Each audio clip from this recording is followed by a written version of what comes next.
I'm very proud to have my next guest on the program. Dr. Andrew Harley is a PhD geochemist, specializes in soil depletion. You know, if you listen to The Bright Side, if you've been listening to The Bright Side, that's a subject that's near and dear to my heart. I consider it to be of epic importance when it comes to health, and a subject that's of epic importance when it comes to our poor health. That is depletion of the soils, mineral depletion of the soils. Once minerals are depleted of soils, of course, then plants won't be able to make what they need to make. They won't make as many proteins. They won't.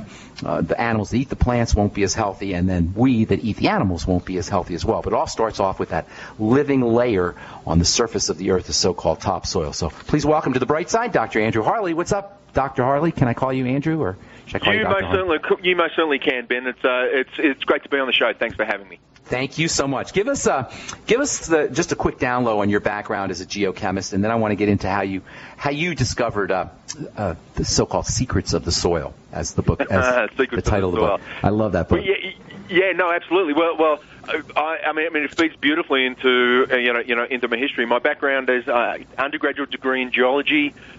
Spent 10 years working in the environmental field. In fact, in dealing with the opposite of what we're going to talk about today, which is an excess of metals and minerals in soils and at contaminated sites. So basically traveled around the world looking at contaminated sites, mining sites, industrial sites, and getting a feel for how minerals operate under those conditions. Went back and did a PhD in soil mineralogy and geochemistry, which was the flip side of that, working out what role do minerals play at much lower concentrations for plant uptake and nutrient uptake. You mentioned Secrets of the Soil. That was actually the book that made me want to go back and study that particular field of remineralization.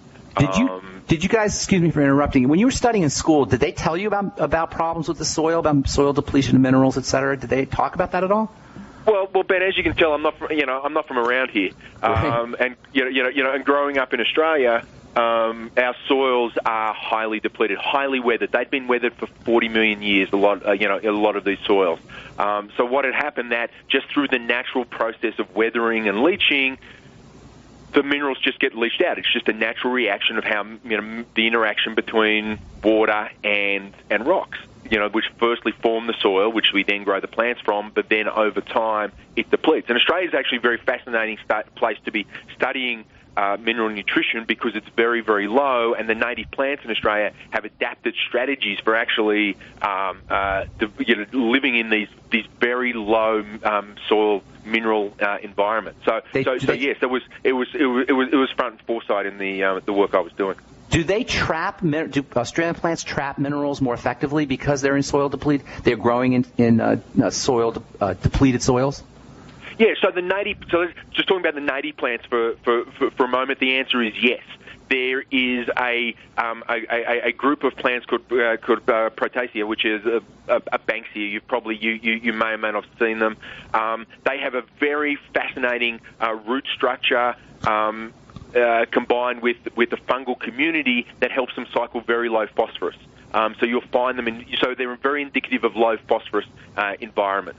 The other thing that in Australia the plants are they're evergreen, so they're constantly just dropping the leaves to get to get that cycling nutrient cycling going on in the plant in the soils, and obviously fire. Is a very important item in Australia or process in Australia, and the plants have developed very quickly how to get in there and take advantage of the nutrients that are suddenly released in a fire situation. So you get that very rapid succession, and it's really quite fascinating in Australia. You go within 3 or 4 weeks after a major fire has gone through, the place is already green again. Wow! So a good fire is helpful. In other words. Well, it is, but what it's done is it's released those nutrients that the plants can then take the native community can take advantage of. That's great. So fires, wildfires that we hear about every summer, and the natural course of fire, the development of fires is actually a good thing for the ecosystem, right? Yeah, so a lot of the natural fire systems are a much lower intensity, move through, clean out the understory, the underbrush, release the nutrients, get new growth going. So yes, that's important. The downside is that because we've spent, and this is true in Australia, not just here in the US as well, is that we've gone through fire mitigation or fire suppression, so that what happens is we get a fuel source that is built up. So when we tend to get a fire, it becomes catastrophic, and then obviously you throw the changing climate conditions on top of that as well. Where we are seeing the increased incidence of more catastrophic fires in our system. What are some of the most significant mineral deficiencies associated with depletion? In terms of minerals. On an agricultural side of things, I would say copper is probably the most. Copper's a very interesting nutrient, a very interesting mineral in that it tends to be removed more quickly than just about other minerals, and that's true just through the natural weathering cycle I was talking about earlier, and it's true in plant uptake as well. So I think copper is probably one of the most deficient ones, and if you have a look at a lot of the diseases around, vascular diseases side of things, copper, copper deficiency in our soils is paramount. Second to that, I'd say manganese, then followed by probably zinc. Are probably the three main ones. What about sulfur that we're looking at? What about sulfur deficiency? You know what? Interesting question, Ben. I'll be honest. I don't know. I haven't really looked at sulfur deficiency. Most of the ones I've been looking at have been more the metal minerals. But hang on, I'm just pulling up some information here. Yes, actually, I suspected sulfur. Yeah. Sulfur. In fact, I'm looking at some information on some wheat growing in the Great Plains, and yes, sulfur deficiency is certainly prevalent and is up there with the likes of something like selenium, for example. Okay, now we're going to take a break here in a second. I want to talk about what we can do. I also want to talk about some of the differences between minerals and minerals. You hear about colloidal minerals, and you hear about soil minerals, and you hear about metallic minerals and toxic minerals. And I want to address that as well. And then I want to talk to you about how you got involved with Youngevity. Real quick though, we got about 30 seconds here. What's the Ascension Soil Company? Can you do that in 30 seconds, or should we wait for our break? Yeah, no. Basically, it is dedicated to bringing soils to life, taking degraded soils, whether they be contaminated with too much or deficient in not enough, and finding that balance so that we can grow healthy plants for whatever the purpose, whether it's agriculture, reclamation, remediation, all right, whatever. We got to take a break, Andrew. Tell real quickly, the Ascension Soil Company. That's your company that's dedicated to bringing soils to life, correct? That is correct. Okay, good. And at both ends. I deal on the deficiency side, but I also deal with on the excess side. And so, cleaning up contaminated sites, mining sites, things like that. So, as well as the agricultural side. As a consultant, you're talking about, or helping spread the word? As a consultant, yes. I see. Okay, good. Okay, so you hear this all the time if you're doing Youngevity, and we'll talk about your involvement with Youngevity here in a minute. But we hear this all the time about, there's toxic minerals, and my doctor told me there's aluminum, and I talk about this all the time in the program. I get sick of even talking about it, to tell you the truth. Sure. The difference between minerals and how not all minerals are the same. There's metallic minerals, and there's colloidal minerals, and there's soil. There's microbial and biological minerals of sorts, I guess you could say. Real quickly, from a PhD point of view, what is the distinction between so-called metallic and toxic minerals and colloidal minerals that have been manipulated by plants and by the soil? Yeah, and actually, Ben, you've just hit it. You've hit it exactly on the head. So I'll take it even one step back. From a geological standpoint, so a rock is composed of particular minerals. So quartz, for example, is a mineral. Most people would, everyone would have heard of quartz. And then there's as there are different elements that are added into those into the crystalline structure, we get different minerals. So minerals from a geological sense are those, when you pick up a rock, pick up a granite, or look at a beautiful granite countertop, you'll see the what are called geological minerals. when those get released, and they can get released in several pathways. As I said, as I was describing, just the 40 million year weathering in Australia, just the interaction of water with these rocks, these rocks over time releases the particular elements. Now, where those elements go and how they are absorbed or taken up depends on their components. When they stay, so for example, if they just continue to stay in a dissolved form, so stay within water, then depending on their concentration, they can actually build up and become metallic in a sense. However, when they're taken up by plants, then they become part of the plant structure, and minerals are very important in driving biochemical processes. So they're biological. They become biological in essence. That's correct. So this is where you're turning geology basically into biology. Nice. And that's essentially the process. Now, interestingly enough, there was a fascinating piece of work that was done in Wisconsin, I believe, where they were dealing with infertility, and that they were by adding manganese onto the pasture, the plant was taking up the manganese, and the infertility in the cows was taken care of. Being the smart scientists that we are, this is, we can miss putting it out. We can avoid a step. We don't have to stick it in the pasture. We'll just give it straight to the cow, because it was in a metallic form or a salt form, i.e., with something else. It didn't have the same effect.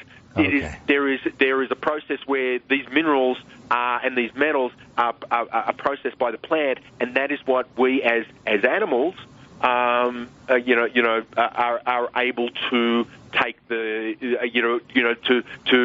maximize the best component. So go ahead. I'm sorry. Go ahead. Oh, I was just going to say, the last thing I was just going to say, because you made reference to a colloidal mineral. So generally, once it gets into a plant form, it becomes effectively a colloid. And all a colloid is a very, very small particle that is actually charged. But it's a particle that is part of the organic component.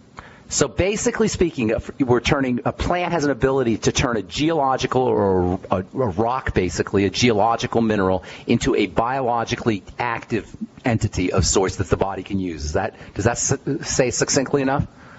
Absolutely, and and that process is actually fascinating, because within the root zone itself, it releases an acid, it releases an organic acid, which increases the ability to break down the rocks. Which is absolutely fascinating. And then there's a whole bunch of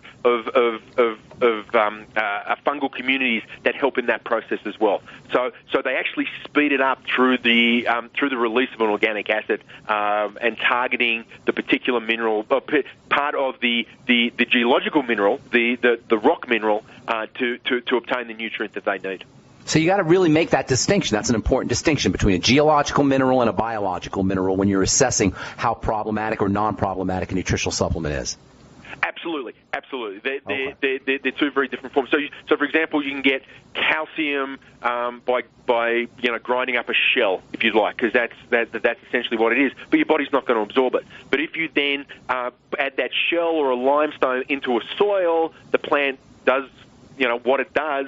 Through the roots to take it up into the plant, metabolizes and processes it and then you eat the plant. That calcium is a much different form, and a form that we can actually use as humans. Is that true? Is that true about ordinarily, like the super toxic minerals you hear about, things like lead and mercury? Does the same process occur? Can you make a non-toxic mercury? Can a plant make a colloidal mercury, if you will, a nutritional version of mercury? No. Yes is a short answer. And in fact, there's a whole discipline called phytoremediation, which is actually using plants to clean up highly contaminated, metal contaminated sites, because they're able to basically take that. There are specific plants that target specific elements such as lead or mercury or zinc, and you take that up and it does two things. Firstly, it neutralizes is the wrong word, but it minimizes the effect, and then you can actually harvest it and actually recollect the metals for later process. How interesting! So you can have a phytomercury. You can have a phytomercury in essence. That's non-toxic. Yes, you can. Mercury is an interesting one in that it has forms that change very rapidly. But yes, you can effectively change the conditions that remove it from being a toxic to a non-toxic. Another one is chrome. Chrome is a very good one. I'm sure I'm sorry. What are you saying? What were you saying? Crime? No, chrome. The element chrome. Okay. Like chromium. So, chromium. There you go. Thank you very much. Because you can have hexavalent chrome or chrome 6, which is the Aaron Brockovich movie. But you're just by subtle manipulations of the chemistry, you can move it to a less toxic form called chrome 3, basically. So understanding those manipulations and that chemistry can help in the detoxification process. Now, you've been doing Youngevity now at least 3 or 4 years, I think. I met you at a meeting, 4 years ago, it seems like. What got you involved with Youngevity? What turned you on to Dr. Wallach's message? Well, actually, when I was doing my PhD back in Australia, the early 2000s, I came across the work of both Dr. Wallach and his soil science lecturer at the University of Missouri. And from there, so it was really that academic pursuit that I was looking at the aspects of remineralization and those components, that I came across the work of Dr. Wallach. So this is circa 2000, early 2000s, and then in 2002, Youngevity actually opened up in Australia, and I was there, and I was one of the first distributors in Australia. I actually helped open up. In fact, we had 800 people in a room that Dr. Wallach spoke at in Perth in 2002. So, and you live in Denver. You live in Denver now, right?